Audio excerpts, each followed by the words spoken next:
Hello and welcome to Frontrunner Motorsport. The 2021 Formula 1 Monaco Grand Prix was kind of a bust, a dull procession with very little overtaking. On the same weekend, Formula 2 had three entirely more exciting races on the tight and winding street circuit, not to mention that Formula E was a fine steak sandwich compared to Formula 1's old boot leather between two sponges offering.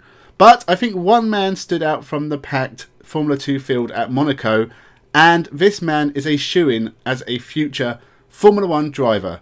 Let's have a chat about Guanyu Zhou. Leave your thoughts in the comments below and remember to subscribe at the end of the video.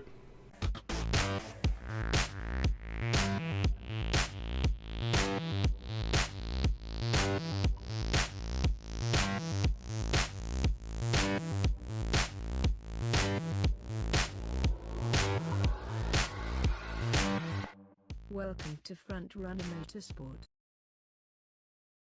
China may be the most discriminated against country in Formula 1. With a population of over 1 billion, you'd expect them to have had at least one driver in the pinnacle of motorsport by now, especially as when I think of China, I think of money and big business. Surely one of them could open their pockets and pay to put a Chinese driver on the grid.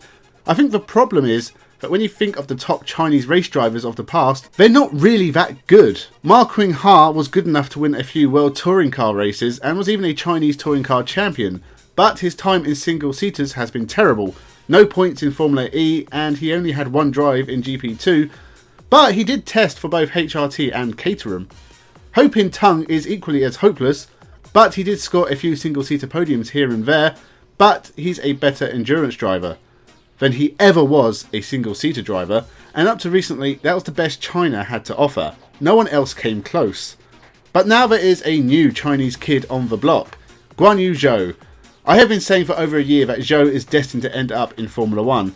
I even put him in my F1 2022 grid predictions, driving for Alpine. He's currently the leader in the Formula 2 standings after 6 races, having already taken 2 wins. And he has also won the Asian Formula 3 Championship this year. If he is announced for a Formula 1 drive, then 2021 would be the best year ever for Guanyu Zhou. To me, he is a driver who has got better year on year. You can watch him progress every season he has participated in Formula 2. In 3 years with Uni-Virtuosi, he has gone from consistent podium scorer to outright race winner, and if he can keep scoring regularly throughout 2021, he's going to take the crown with ease. I can guarantee he will win more races this year.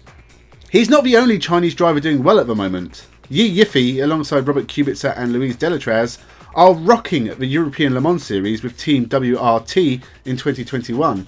They've won the first 2 rounds, and this just months after winning the Asian Le Mans Series with G-Drive Racing. So maybe endurance racing is his thing. It's not like he's been any good in single-seaters ever. Actually, after the 2019 Formula 3 season with High-Tech, where Yifei only managed to score points in the final race of the year, it honestly looked like he had the driving ability of a block of cement.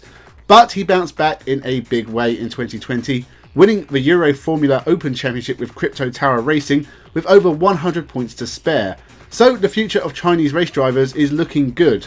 2 drivers competing at a high level on the world stage. Guanyu Zhou may have done well at Monaco, but Formula 1 as a concept failed to impress. I think the cars might be a tad too wide for Monaco these days. By comparison, there was plenty of overtaking in the Formula 2 races, and just a few weeks ago an absolutely manic Formula E race at Monaco. So it's not impossible to have good single-seater racing at the famous Harbour Street Circuit. Formula 1 just didn't provide. In other news, Scott Dixon has taken pole in the Indy 500. He is the man in form in IndyCar at the moment, and this is his 4th pole in the famous race. Strangely, he's only won it once before. Takuma Sato has won more Indy 500s than Scott Dixon. Who'd have ever thought that would happen? Meanwhile, Scott McLaughlin qualified 17th. And survival is probably the key for his Indy 500 debut. Simona Di Silvestre squeaked in just about, at the expense of Charlie Kimball and RC Enerson. And Stefan Wilson will return to the Indy 500 for the first time since 2018. It looks like it could be a good one, and I can't wait to watch it. I will be doing a predictions video later in the week.